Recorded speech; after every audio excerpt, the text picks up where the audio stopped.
اگر آپ دیکھیں تو اس پورے مشکل کا اصل جڑ ہمارے خاکی وردی کے جرنیل ہیں. اس ملک کی جو مشکل کے باعث ہیں یہ ہمارے جرنیل ہیں. آپ کو پتا ہے کہ جب سب سے پہلا جرنیل اس ملک پہ حاکم ہوا تو اس نے مشرقی اور مغربی پاکستان کے مسلمانوں کے درمیان نفرتیں پیدا کی. امت میں نفرت ڈلوانا یہ امت کی وفاداری ہے یا غداری ہے؟ اور دوسری بات، اس سندھ کے صوبے میں جس میں آج ہم بیٹھے ہیں، اس سندھ کے صوبے میں تھر کے علاقے سے میلوں زمین ہندوستان کو حوالے کی. کس خوشی میں؟ جب آپ اپنی سرزمین کے ٹکڑے دشمن کو حوالے کریں تو یہ اسٹیٹ کے ساتھ وفاداری ہے یا غداری؟ پھر سندھ طاس معاہدے کے روح سے 3 دریا اس جرنیل نے ہندوستان کو دیے، راوی، ستلج اور بیاس. اپنے ملک کے آبی ذخائر کو دشمن کے حوالے کرنا یہ ملک کے ساتھ وفاداری ہے یا غداری؟ اور ہمارے بلوچستان کے صوبے میں سے تفتان سے لے کر مرجاوے تک میلوں زمین ایران کو حوالے کی.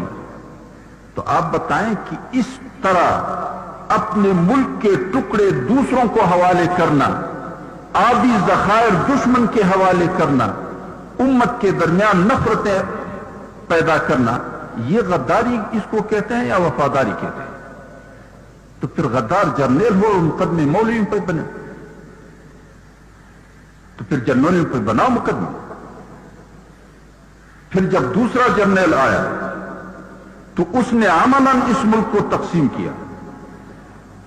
اور صرف یہ نہیں کہ ملک کو تقسیم کیا، اس ملک کے تقسیم کو نسلی قومیت کے بنیاد پہ تسلیم کیا.